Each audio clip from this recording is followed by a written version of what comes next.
Mogul Mastermind before? Just curiosity, show of hands. Awesome. I'm going to say that this kid, half the room is brand new, so I'm really excited. Great, so the next thing I want to ask is how many people here have stayed in an Airbnb at some point in their life? Whew, look at that, throwing numbers. Very cool. And how many people have even used, there's like VRBO, there's Booking.com, there's a bunch of options. It doesn't have to be Airbnb. Most of the data that I'm going to use today has to do with Airbnb, just because that's the most accessible. But it's something worth noting that actually a lot of these numbers are actually a little bigger than even what I have, based on the fact that we're using a larger data set than what I had access to. So once again, my name is Kalita, and I'm going to be speaking about short-term rentals in Edmonton. All right, so we're going to start off with why go with a short-term rental. So you might have a lot of longer-term rental properties already in your portfolio. You might be wondering, why would I want to change this over? What's the opportunity here versus just having a long-term tenant that pays their bills every month? So to start off, we're going to go growing demand. So the biggest thing that you'll notice is you may have seen in the news fairly recently, Airbnb actually pointed Edmonton out as their third what is going on? Okay. Airbnb pointed out that Edmonton has had growth of 284% in 2017 versus 2016 when it comes to their overall growth, booking growth. Now that means that we're the third largest in the world, and we're #1 in Canada. Now that doesn't mean that versus a Montreal or Toronto or Vancouver that there's more revenue flowing in. But what it is saying that as far as the growth market goes, we're seeing a lot of interest in Edmonton right now of people that are coming for a bunch of different reasons. We're seeing people come because they're doing road trips. A lot of people are coming to visit friends and family. Additional, Edmonton has really placed themselves on the map as kind of a stopover when people want to hit the mountains. So we're seeing a lot of international travelers that are coming here specifically for a couple days or something like that before they go on to the next step, the leg of their trip. So what does that mean? There's a lot of revenue opportunity here. So how would you like to see your revenue potentially go up 2 or even 3x versus what you're currently getting? So I want to start with this number, $10,520,620. In the last year, this was the total amount of money that was just spent at Airbnb. This doesn't include anything in regards to, like I said, VRBO and some of the other options. This is just Airbnb. Now, what's important about that, the most recent data I could get was 2015, but $107 million were spent in 2015 on accommodations, which means that we're looking at, give or take, about 10% of the accommodation dollar is starting to go towards alternatives to hotels. So let's actually get down to what the numbers look like if you were to take an existing suite that you had and convert that over to Airbnb. So we want to start off, and I apologize because my eyes aren't that great and this is a little tiny, but we're going to start with a 1-bedroom. If you were to have a 1-bedroom suite, you'd be able to get, on average, about $80 when it comes per night from that suite. Now, if you were to go to a 2-bedroom, if you had a 2-bedroom unit, you're getting, on average, about $108 per night. Now, if you have a 3 or more bedroom, you're looking at an average of about $179 per night. Now here's a really important thing. I don't want you to put a lot of weight to these particular numbers because these are averages. And one of the things we're going to learn very quickly is that there is a big distinction between the really good short-term rentals and the not so good short-term rentals, or the average. This is not a place where you want to be average. It's not about just having an okay suite. You really want to have something that stands out. Now, you'd be wondering, you might be getting that per night. What kind of vacancy rates are we looking at? What kind of, let's say, occupancy rates we're going to look at from here? So if you were to have a 1-bedroom suite that you converted, you can expect anywhere from 78 to 94% occupancy. This is the 50th to the 90th quartile, by the way. So there's certainly people seeing higher than that amount, and there's obviously people seeing lower as well. Now, if you have a 2-bedroom, you're looking at 81 to 94%, so definitely not too shabby either. And then if you're looking at a 3+ bedroom, it's going from 76 to 88%. So you might be wondering, on average, what kind of revenue can you expect from this property? So I'm going to give you some numbers from August 2017 so you can get a bit of a feel for it. In August 2017, a one-bedroom would get you anywhere between $14.85 and $25.79 per month in total revenue. Now, if you decided to do the same thing with the two-bedroom, you're looking at $18.53 to $36.70.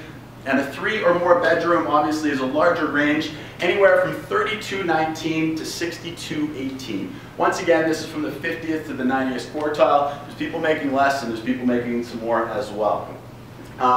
So you might notice these are pretty big ranges. If you were just getting the middle of the road, you're probably going to be just, reasonably satisfied. In fact, you might not even make the change going from a long-term rental. So what I really want to focus on is what you can do to really make yourself stand out in this space and get yourself the higher rents. Because a lot of people, when you're looking, you have to distinguish yourself from the rest. So what do you need to know if you want to get into the the short-term rental market? First thing, I want to talk about making it interesting. This is the biggest distinction you're going to have when it comes to choosing a short-term rental versus a long-term. When I say make it interesting, what I mean is you want to have pops of color. You want to have nice furniture. You want to make it something that really stands out. The biggest problem that we have in Edmonton, and the biggest thing that's going to get you to that very average earnings, is that we have a lot of places that are like a well-appointed apartment that you might have your buddy James's house. I don't know, James is actually very well appointed, so that's okay, but like, maybe it's the wrong name. Let's say this. This place is very nice. Sorry, let me try this again. People have a tendency to make it like a well-appointed but pretty boring space. It's not anything special. They have IKEA art up on the walls. They have standard, the brick furniture. It doesn't look much different from what you'd see at your aunt's house or something like that. It might be nice, but it's nothing special. Make it interesting. Look into ways that you can stand out. A painted wall, using bright colors, just bare minimum, is something that can make a big difference. Spending a little bit of time getting furniture that works well together. Hire a designer. Generally speaking, if you hire a designer, they're more than going to compensate for any costs that you have up front by the fact that you're going to have a very well-appointed place. Now the next thing to talk about is to keep it local. People want a local experience. They don't want to have something that is just going to be like every other apartment in every other city. They want to see what the locals have to offer. Things that you can look at are locally roasted coffee in the coffee machine, looking into local art on the walls, looking into local guides, things that can show people what someone from the city would want to see. Think about any time that you've gone to a big city or even a small town. You want to know the places, you want to know the restaurants that people are eating at, you want to know the places that are worth it. You can't trust TripAdvisor for that stuff. I don't know if you guys have ever had that experience, going on to one of those websites, trying something out for the first time, and being disappointed that your 1 out of 3 meals in that location actually sucked. So the thing that you can do is make this experience local. Look into ways that you can make it stand out and give people a local option. And when you do that, make sure you advertise it. Make sure that they're aware of what it is that you have up on the walls. Really promote those things. So on that note, the next thing we want to look at is upselling. A lot of times the monthly revenue or the daily revenue you can get certainly doesn't hurt. You're making good money from it, but at the same time, you're leaving a lot of money on the table. Can I ask, out of everyone here, who's ever taken like a bottle or something like that from a hotel room? Like they have the things, you pay a couple bucks. Has anyone ever done that? A few people? Here we go. Awesome. So, you're going to look at that bottle or, a bottle of wine or something like that sitting on the side of the room, and you're going to say, are you kidding me? That bottle is not worth $45. But then sometimes what's going to happen is it's minus 38 degrees outside and you want to have a bottle of wine, and even though the liquor store is a few blocks away, you don't want to walk there. So give people opportunities to buy from you. This doesn't just mean that you have to focus on actual like snacks and drinks and stuff like that. You want to look beyond that too. One of the things that I'm starting to see a lot of success in is late checkouts. I was originally doing an 11 till 3 window where people would check out by 11 a.m. They would check in by 3 p.m. What I've done recently is extend that a little bit. I now have a window of 10 to 4. Now, why would I do that? Because if people want to sleep in, which most people don't, most people are gone before 10 a.m., but if they want to sleep in, they'll give me a couple extra bucks to have the cleaners come in at noon or 1 o'clock instead of their standard time. It's really no impact to me, and it's just another revenue source. So definitely consider ways that you can upsell, and it comes from everything from like toiletries, things like that. So the next advice I have is to systemize it. The thing about Airbnb, and even though the revenue can be quite a bit better, the biggest thing you want to look at is that it is going to take a little bit more work, especially if you're disorganized.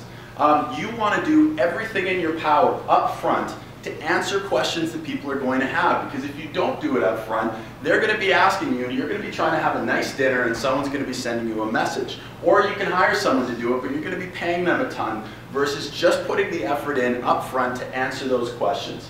One of the things that I'll always recommend is to do a house guide for guests that are going to be there. Now that house guide should be as comprehensive as you can possibly think, because that is going to be the very first place that they're going to look to answer the questions that they have. If they can't answer their questions, they're going to be calling you or messaging you. And God forbid it's this temperature outside and they're stuck outside your front door because they can't figure out your lock, then it's something that you are going to have to deal with a really upset guest. The other side of the systemization piece is there's so much technology out there today. It's something that I always recommend. Look at the smart technology. Look at ways that you don't have to be a part of it. If you want to do a key drop-off or something like that, you can do it, but that's kind of extra work. What I would really look at is what can you do with technology to make your life easier. There's smart locks that literally incorporate right into Airbnb's platform now, so you can even have codes auto-generate for guests that are coming through. So look at this smart technology, take advantage of it. The costs have come down fairly dramatically, so take a look at it and see if you can do that as a way to help out with your short-term rental business. So the next thing is cleaning. Now, I don't know how many people here are particular clean freaks, but at the same time, it is something that in an Airbnb, beyond anything else, is spotless. One of the things too that I really recommend to look at is you really want to consider any kind of intimate spaces. So places like the bed sheets, if you have robes, inside towels, anything where someone is going to have their face right up against something, that has to be perfect. You can imagine that, if you have a hair or something like that that's kicking around in your sheets and it's your hair, you don't care. But if you go into a place and you find someone else's hair on your pillow, it doesn't matter how clean those sheets are, you're going to be grossed out. So if it's you doing the cleaning, it's worth keeping an eye on any of those more intimate spaces, places that people are going to be very, very close to. If it's a cleaner that you're hiring, then make sure that the cleaners are aware of these spaces. One of the things that I have with my cleaning team is I have a task list that's created so that every single time they go through, they're checking certain boxes. Now, your cleaners are more than just cleaners. In fact, some people call them room managers and things like that. And the reason is that your cleaner is your eyes and ears when it comes to that suite. Now, if you choose to do it yourself and you feel like you can do a good job with it, absolutely go ahead. Now that being said, most of the time you want to systemize this stuff. You don't want to make more work than you need to, especially if you want to grow this business. So the important thing is going to be partnering with a cleaning team that understands the short-term rental business and also understands that the way that they're going to be charging you on this might be a little bit different. If you have a cleaner that has a 3-hour minimum and is charging $30, $40 an hour, it's probably not going to be realistic for them to do the majority of these Airbnb suites. That being said, if you have a cleaner that understands they can come and go, maybe someone that's in the neighborhood, something along those lines, that's really going to be the answer when it comes to having someone that you hire, that they know that they can get in and out. Most of these places should be able to be turned over in under an hour and a half or so, and you can actually look at your cleaning fee as a bit of a profit center for you as well. If your cleaner's charging you X amount of dollars and you're able to charge the guest a little bit more than that, that's just pure profit for you. So now I'm going to talk about the risks. So many people might be looking at Airbnb and saying, well, why would I do this? There's a lot of potential risks on the horizon. There are definitely some risks to consider, but that doesn't mean that it can't still be worth your while. So first off is insurance. I don't know if, and I should quickly ask, does anyone actually have an Airbnb that they're hosting right now? Oh, perfect. Excellent. Great. So one of the things that might have come up for many of the current owners has to do with the insurance side of things. It isn't easy to get insurance currently on a short-term rental business. Now, there's a couple different ways you can look at it. You can either choose to ask permission, or you could choose to just kind of pretend that it's not there. Now, now in my eyes, yeah, exactly. So here's the thing about it. In my eyes, find an insurance provider that is going to provide proper coverage for a short-term rental business. At the end of the day, it's generally not particularly more expensive. But on the flip side, there's only a handful of companies that are doing it. So if you've been stuck to a certain company for a long time, you might want to look at other alternatives to make sure that you have it. The option to go with a short-term rental business and not use the proper insurance or not tell your insurance company, in my eyes, isn't the best idea. Because if something goes wrong, the insurance company could, they probably won't, but they could, just basically say, you know what, you were lying to us, we don't have to insure this. Now, I don't know if they would ever actually get to that point when it comes to home insurance, but you certainly don't want to play with fire, as you can see from the photo. But at the same time, it's just something to really take into consideration. Look for the insurance companies. I wish actually Sean Mazik was supposed to be here, but he's not here today. He was my guy that helped me out to really help you just get it. Meet with Cooperators. Cooperators is one of the companies that does it, there's a couple other ones as well. Now, what's another risk? Bankers. Now, some of you guys may laugh at this because I'm actually a banker full-time as well, so it's something that you can see. I tried to picture it in the background there. I don't know if you can see it from a distance. I think that was from Harry Potter or something, the little troll-like character. Anyways, so bankers. You might be saying, why are bankers a risk factor? The biggest reason bankers are a risk factor has to do with the fact that banks do not know how to really comprehend short-term rental income. They don't really understand it, and they don't really like to use it for qualification. So you might wonder how you can get around that. There's a number of different strategies depending on the individual and what you're looking at. Some lenders will consider just looking at your T1 generals, so just looking at your tax returns. They don't need leases, they just need to see you're claiming the income. What I'm currently doing is basically my company is renting my my suites from me as an individual, so I'm still getting long-term rent at market rates personally to offset a lot of the expenses and continue to allow me to get qualified. So you want to look at this, you really want to consider it before converting a suite. You don't want to be left high and dry if something was to, if you wanted to refinance or buy a new place. So another risk factor is condo boards. So one of the things a lot of people will look at when it comes to converting a suite into Airbnb is going to be a condo. It makes sense. The numbers can really work, especially if you're in a highly desirable area like downtown. You can get a lot more cash flow than you would be able to do if you were to just rent that on a long-term basis. So why do I have it as a risk factor? Mostly for one reason in particular. What that is that condo boards at any time can potentially choose to not allow short-term rental businesses. Now, how to deal with that? You can either ask ahead or you can ask for forgiveness. I'm not going to tell you what to do. You're going to know your condo board better than I will. But you do really want to consider this as a risk factor, because I have heard a number of stories in this city where people had a condo that was doing a booming Airbnb business, only to have one of the neighbors not really feel good about having strangers come through the property periodically, or even worse, to have keys to the property, and they complain, and suddenly short-term rentals are banned from the building. I think the better strategy is to have the conversation in advance, talk to the condo board, and look at what they're worried about, and get something from them to say that that's actually going to be okay. So next up, I'd like to talk a little bit about regulation. This is probably the biggest potential risk when it comes to an Airbnb business. In particular, you may have seen the stories recently in Canmore, which is putting a number of major restrictions on short-term rentals, and you may have also seen what's been happening in Vancouver, which is all but basically banned it in anything other than your principal residence. So you might be wondering, is Edmonton next? Are we going to see these regulations? I've gone ahead and had a conversation with a couple of our city councilors in regards to this, and for the most part, they are wide open to short-term rentals. The fact is, in Edmonton right now, is that our vacancy rate really isn't anything that they should be concerned about. If we have a bunch of units convert to a short-term rental business, it's not going to negatively impact the access, and it's going to have a nominal impact on long-term rental rates.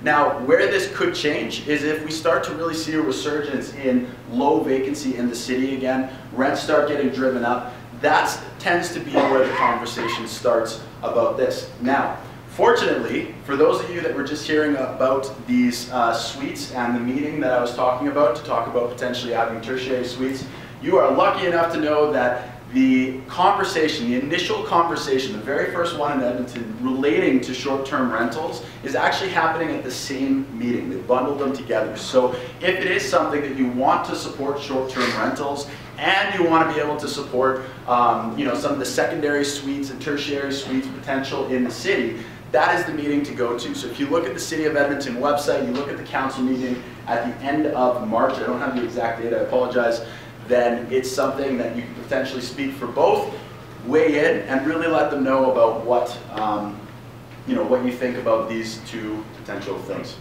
So the last thing I want to talk about before I get into the end of my presentation and get into some questions is actually just going to be the overall market and how we're actually looking.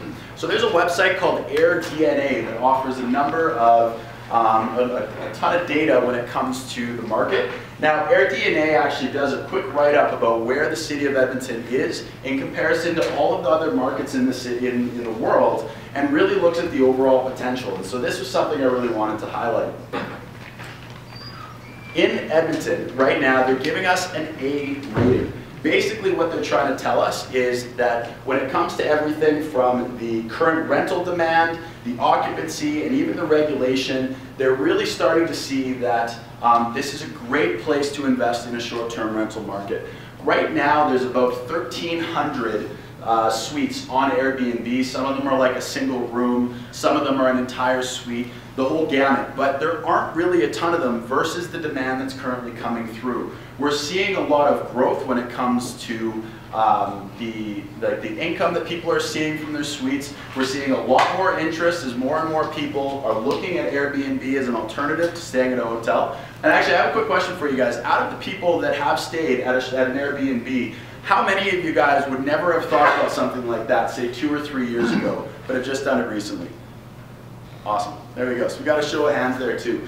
Basically what we're starting to see is that as time goes on, more and more people are starting to get comfortable with the idea of staying in someone's home or staying in a suite like through Airbnb or some of the other models instead of going to a hotel. There's a bunch of perks. Number one being is, generally speaking, it's less expensive. You get a full kitchen, which is something pretty rare in a lot of the longer or the major hotel chains, and you tend to get a quirky experience. You can find something that really stands out. You can get a taste of the city that you can't always get when you go to like a Hilton or a Westin or something like that tends to just provide the same experience over and over and over again.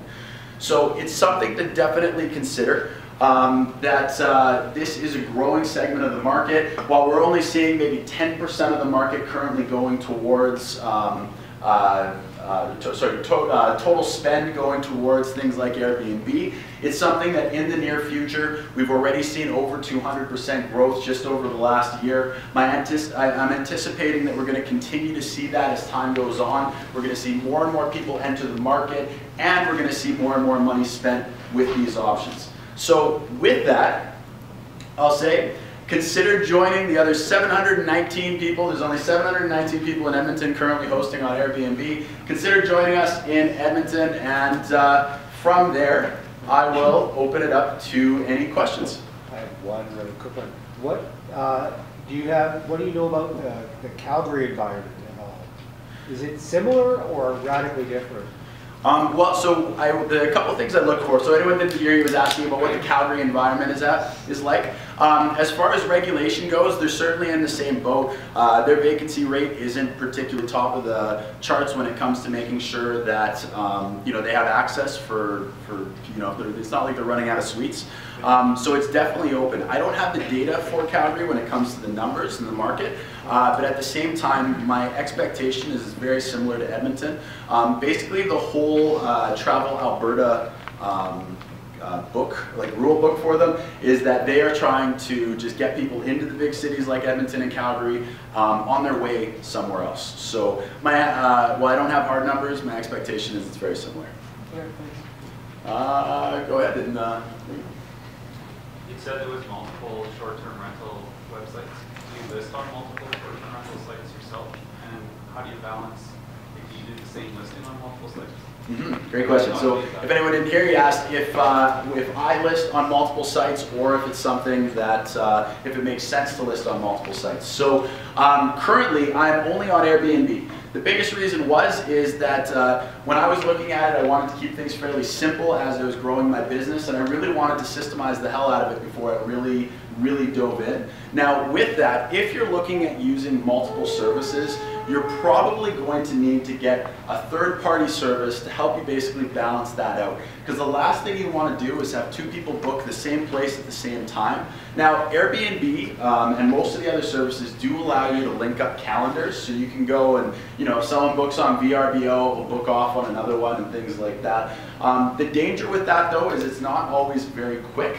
And so if you do have a particularly marketable property, there is a risk that you have to let someone down and basically cancel it. So the recommendation I have is if you are looking to expand past just one, it's definitely something to look at using a third-party service. And additional to that, it's also worth looking into the different pricing strategies and how that works, because Airbnb takes money off where you don't even really see it. The guest will see X amount of dollars, you see what you get at the end, they take their share on the top. Other services will have you charge your amount, and then from there you will be charged by that service to actually list on there. So you just want to make sure you know the differences before you get started. And if you're using some of these other services, it's something that you can definitely get them to adjust payments, or the dollar figure I should say, on your listing so that you don't have to worry so much. Yeah. Does Airbnb offer its own insurance or protections for owners? Great question. So for anyone who didn't hear, he's asking if Airbnb offers its own protections. So yes, they have $1 million insurance policy. Not all services do, but they definitely do. So you can have up to $1 million worth of coverage. Now, where it is very important is that $1 million might seem like a lot, but it doesn't necessarily cover everything. It's very specific coverage. So if you are looking to get it, once again, you want to talk to your insurance provider about what they're covering above and beyond the Airbnb piece. Because while Airbnb does step in and they do have a role, they may not cover everything and they may not cover every circumstance. The other thing that you can do is, just like with the hotel, there's damage deposits that you have Airbnb collect on your behalf up front. So you can decide what is a fair damage deposit for your particular suite, and that's something that they will not release until a couple days after the guests leave. So if it's something that you needed to charge back for something, if they broke something, whatever it might be, then it's definitely something that helps on a lot of the smaller stuff. All right, so go ahead. I have a question. Yeah. What about things like disclaimers? Let's say you live close to the river valley and your guest wipes out on a set of stairs. Do you have to, would that be a concern? So I guess it depends. There's a couple things. When it comes to inside your suite, one of the things you can do is have house rules. So house rules allow you to really say like, hey, by the way, if you're going to use the hot tub, it's at your own risk. Any injuries associated while you're in the suite are your own problem, things like that. So you can definitely do that in the house rules. When they're out and about in the world, you shouldn't have anything to worry about. So I would definitely be cautious when it comes to your own walkway. When it comes to the spaces in your suite, you certainly don't want to have like a live wire hanging around or something like that. But when it comes to anything outside of that, I wouldn't worry too much. Go ahead.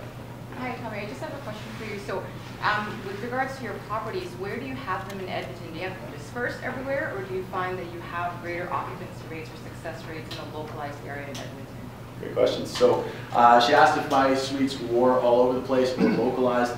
My decision and my strategy revolves around having really quirky, unique, high quality product relatively close to the other suites. Part of that is when I talked about systemizing things, I looked at my cleaning team and I wanted to find a way to basically make sure that they were being as efficient as possible. So basically everything I have is localized around the university, Strathcona, things like that.